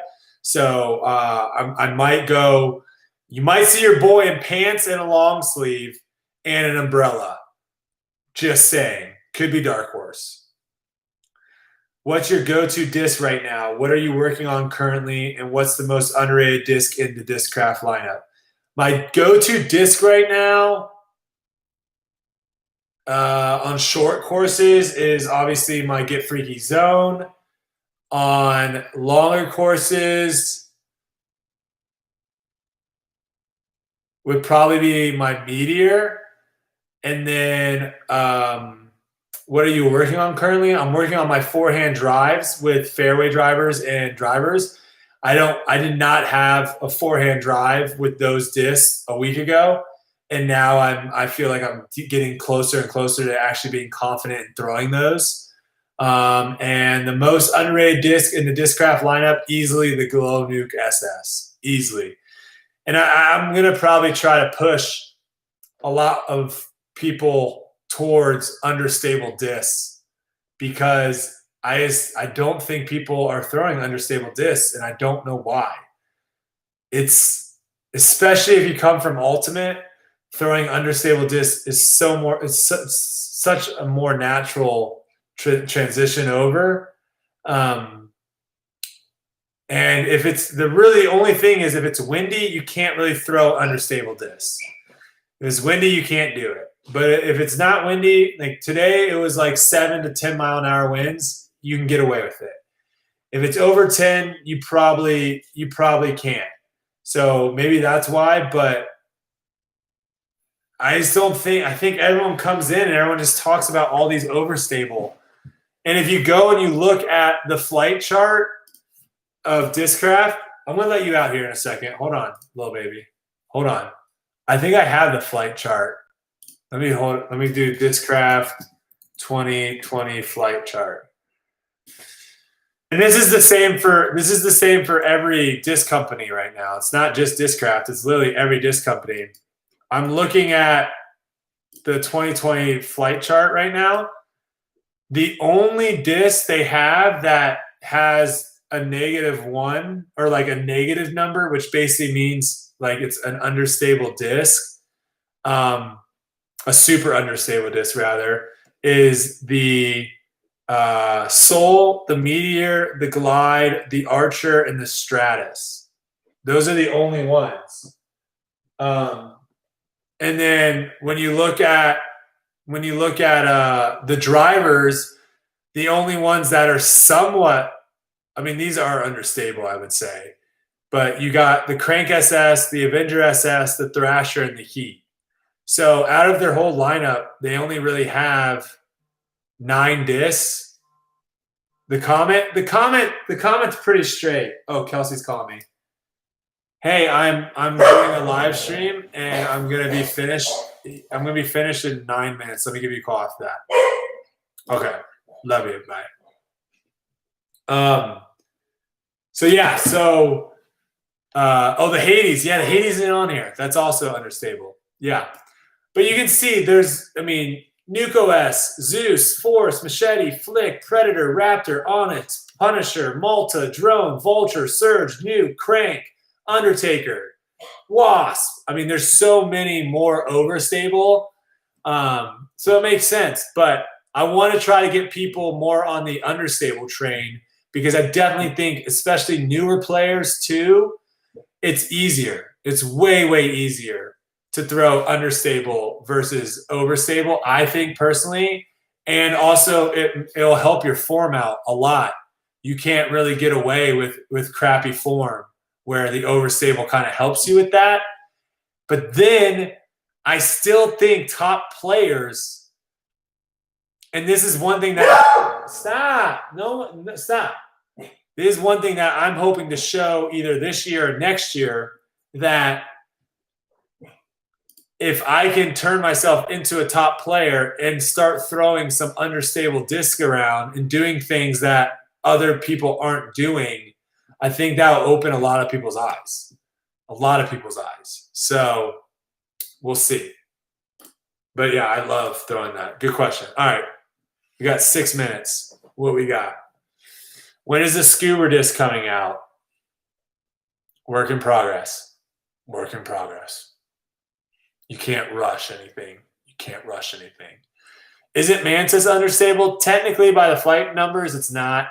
And what I mean by understable is really, if we're talking about understable, it should be something that you basically it's going to finish to the right if you throw it on a hyzer.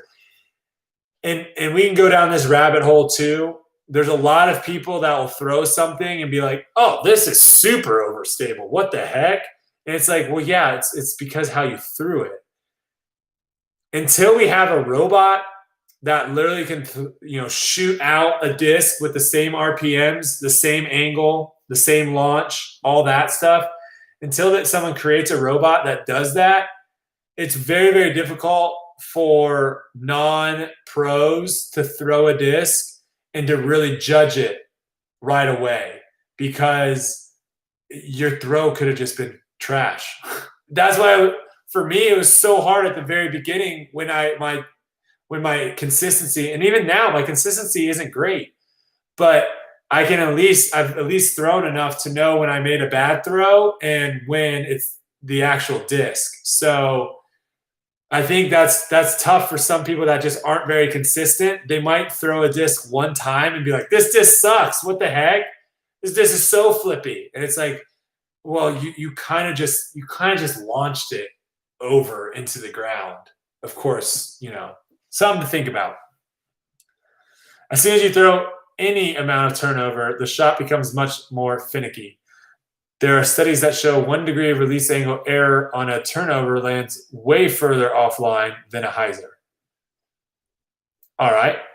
Honestly, most of the time when we are talking about stability, it is subjective to you.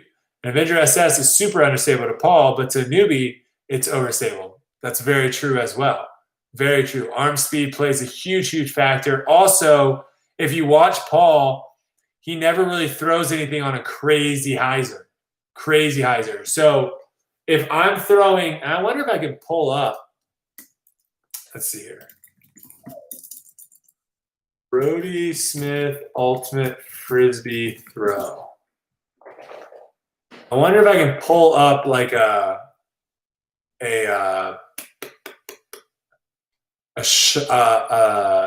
huck, like me hucking a disc and showing just how much hyzer I really put on it when I'm like chucking one. Oh, here we go. Look at this. Okay. Can I share this? How do I share this? This is perfect. Oh, here we go. See if you guys, can you guys click that? Can you guys click that link? Let me know if you can click it. I'm curious if you can actually see what I just clicked. Because if you can see it, this would make a lot of sense. Okay. Have you ever seen any top-level disc golfer throw with that much hyzer on a disc, on an understable disc?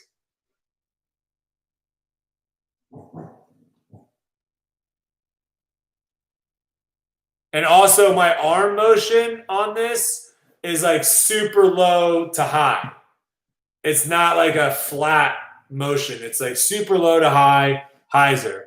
Kevin Jones did at maybe Eagle with Old Greeny. Okay, so there's a couple people that do it. That is going to be obviously like, that's going to have a huge impact on disc.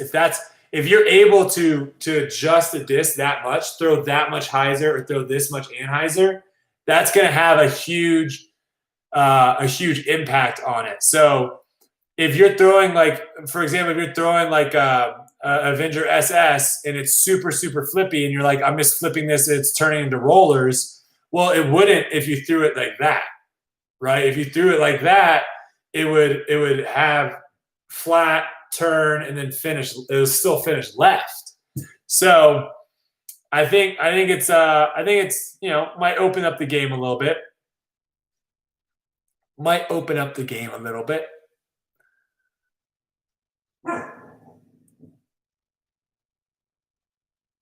Depends on your arm speed, 100%. Yeah. If you have more arm speed, you're gonna want to throw.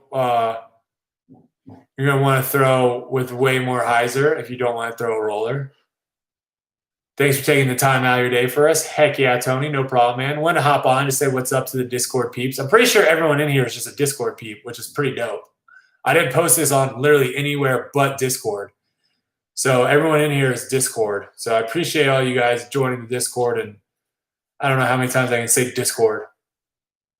All right, final question. What we got, baby?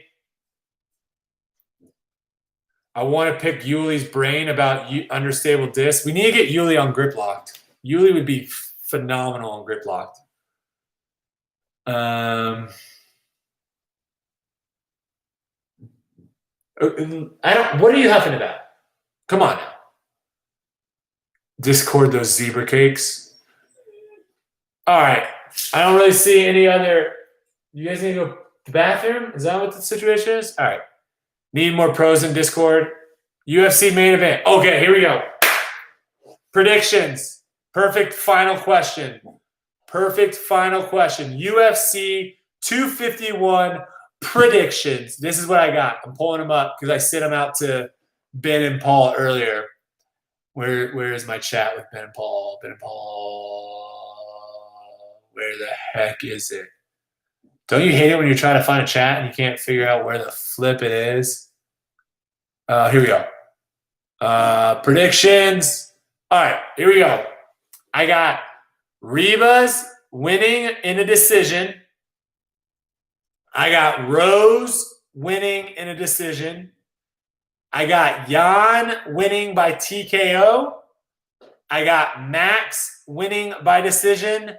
And I got Usman winning by decision.